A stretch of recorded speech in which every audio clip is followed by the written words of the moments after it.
Hey, so how's everyone doing? Today it's episode 71, and a couple of years back, there was a group of economists. What they did was they studied this idea of behavioral economics. Now, the whole idea behind that is to see how people behave and how people make decisions. And one of the theory goes like this. It says that people would behave in a rational manner, right? In other words, people would behave based on rational behavior. However, we all know that that is not true, right? Despite Nobel Prize being won, we know that people do not act in a rational manner.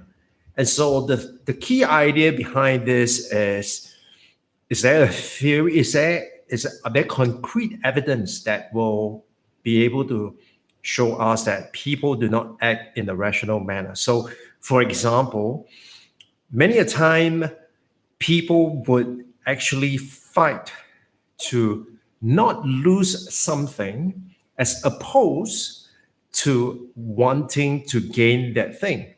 So, for example, if you give the person two scenario, the first scenario is for the person to not lose $10,000, and the second scenario is for the person to gain $10,000. Which scenario do you think the person would be more inclined to do something about it? Well, studies have shown that the median, in other words, people hurt 2.25 times, right? 2.25 times of perceived loss than perceived gain. And that is the reason why we need to speak about anxiety today.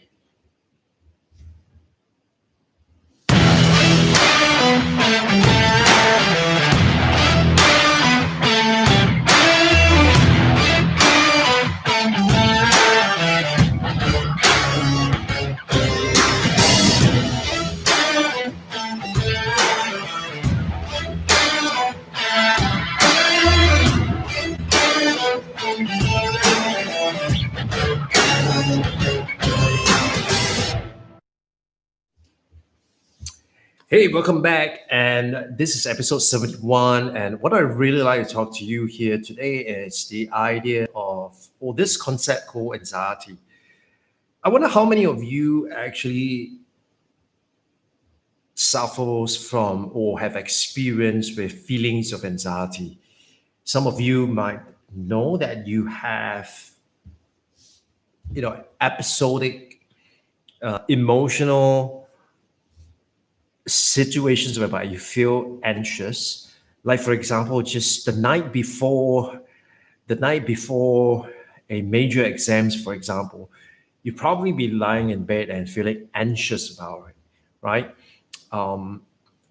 During this period, especially, it's the primary one registration, and I do know of some parents who are anxious the night before of the balloting results because they're like, oh, what happens if my child couldn't get in? And so that became something for them to be concerned about. And truth be told, it is natural for us to feel anxious from time to time, right? Because it is a situation that actually teaches us about how to safeguard ourselves. So, for example, if you are walking down the street and in the middle of the night, for example, and you are, as you're walking down the street and it's dark and you're alone and you hear voices, a group of people talking behind you, you probably get a little bit anxious because you're like, oh, I do not know what's going to happen. And perhaps I should be I should take care of myself. I should be a little bit more conscious. I should prepared to defend myself. And so you feel anxious about that. And that is perfectly normal. And that's what anxiety actually helps you prepare. Now, unless you are in that situation, feeling anxious is fine. But if you are in normal circumstances and you're always feeling anxious, then there is something going on, because our body is not made to function that way, in the sense that we are almost always feeling anxious about things, and that's really really not good. And so, I to be very frank with you, I have episodes of anxiety. I suffer from anxiety attacks from time to time, and that's primarily because I am concerned, and I am, to a certain extent, worried about what's going on and what's gonna come. And sometimes it is through that anxiety itself, the feeling of anxiety, that helps me grow. And so today I want to share with you, some of the things that I have learned over the years about coping with anxiety, and how you for many of us who are one person looking to build this 1 million all things digital business, inevitably from time to time you're going to feel some level of anxiety. And so that's what I like to share with you here today, and hopefully you get it will help you out some way, shape, and form. And so the first thing I want to talk about here is the idea of like to talk to you about this idea of the myth about anxiety, right? The myth about anxiety. And in my experience, I think there are three myths of anxiety. And so the first one is being anxious is bad, right? A lot of time people think that, oh, being anxious is bad. Now, truth be told, nothing is good or bad unless we make it so, right? So to say that, being anxious is bad and not being anxious is good, I would beg to differ, right? So the way to look at it is that being anxious is actually not good, neither is it bad, right? It's not the day and night thing. It's not definitive. It's not a dichotomy that it's either this or this, right? And sometimes feeling anxious can be good, because, like the example I gave you earlier on, if you're walking down the street in the middle of the night and you hear voices behind you, and you're a little bit concerned because you're alone and you might feel vulnerable, feeling anxious at that point in time, it's good because it tells you that, hey, I better be prepared. I better be aware and conscious of what's going on, and start taking notice of how I could defend myself if there is a need to. And so when we feel anxious, it is not that feeling anxious is bad, but it's more of what are we going to do about it, right? What are we going to do about it? And so later on, I'll share with you the steps that you can take in order to cope with anxiety. So the first myth, being anxious is bad. No, not exactly so. It is not good nor bad until we make it so, right? So that's the first myth. Now, second myth is that you need to put a lid on being anxious. It's very similar to the first one, or in fact, it's a progression of the first one, because you say that, well, feeling anxious is bad, and so you must not feel anxious at all. And again, that is not exactly true, because just by denying or even ignoring that feeling itself, it can actually potentially harm you. And so there is really no need to suppress that anxiety. If you feel it, there is no need to pretend or to say that, well, I need to be in control of the situation. I need to feel less anxious. Nothing of that sort. And so it is not so much to put a lead on feeling anxious or being anxious, but more so of what is it that we can do to manage that anxiety itself, right? So once again, later on, I'll share with you the the way to deal with anxiety and what are some of the things that you can do about it, right? So that's myth number two. Now, myth number three, and especially in our context, in the Asian context, and particularly for men, sometimes you say that, wow, being anxious is weak. It's like, look at him, he's all flush and he's all, fidgeting and he's concerned and he's being vulnerable. And I would actually say that trying to say that you are not anxious when you actually are, in other words, to be in denial, is actually weak because you are actually taking one step and putting on the front and saying that, well, I'm actually okay, when in fact you are not. And so being anxious is not weak, it's not bad, it's not something that you have to suppress, right? Being anxious is just an emotion and a feeling. And so in my own experience itself, I've learned over time, some of the ways in terms of how I could cope with anxiety. So before that, I'd like to share with you, one of the things that I did whenever I'm faced with feelings of anxiety, it's the following. I have always been looking at what's going on in my life. And so I strive to document as much as I can in terms of what I'm feeling, what's going on in my life, and when is it that I'm feeling that way, and all that, right? And the reason why I do that is because I wanted to get a better sense of what's going on, and I want to know that are there certain activities or certain events that occur that has a correlation to what is going on.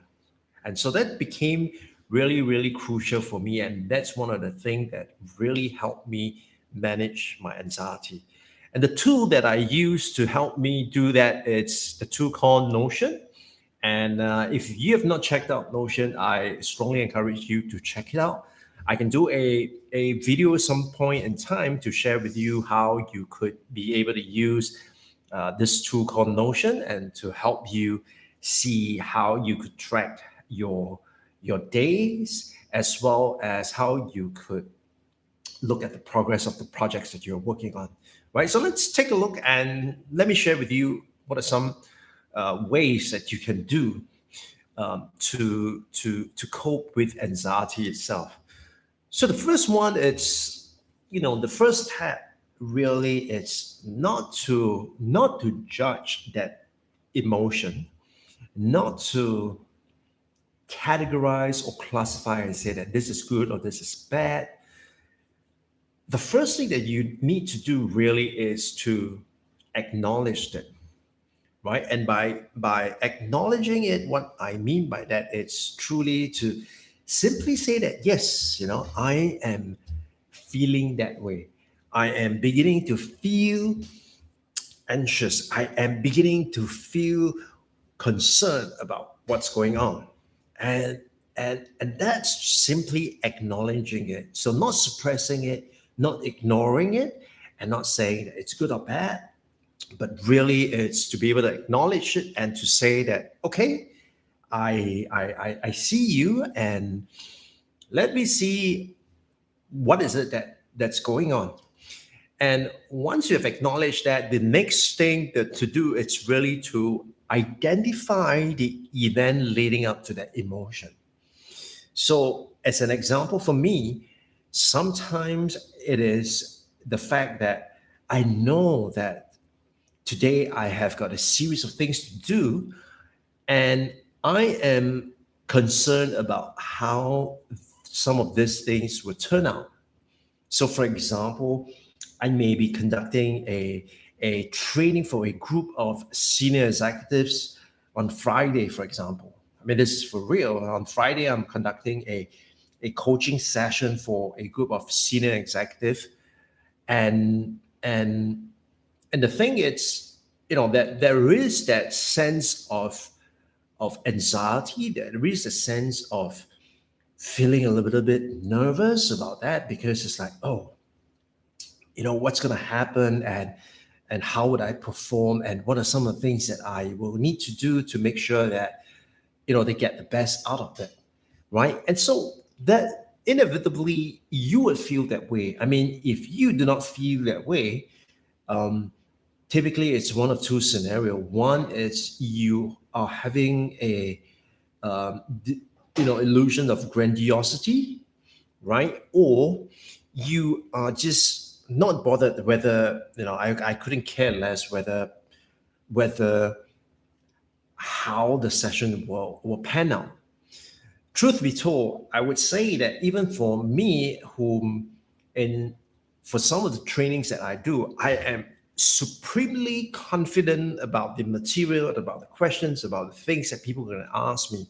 And yet, every time I step up, I have that feeling of anxiety, right? And the reason is because I'm concerned about, okay, how would I be able to create value for this group of people? How would I be able to ensure that this group of people are able to benefit from what I'm about to share? And so that's natural to it.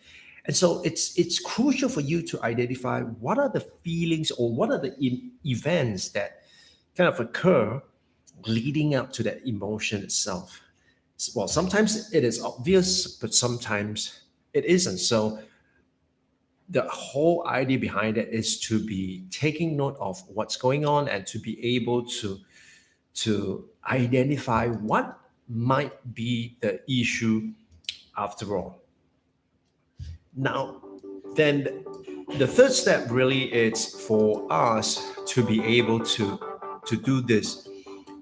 And the idea behind it is that a lot of time when we feel anxious, sometimes we kind of hold ourselves back because we are concerned about the performance of things.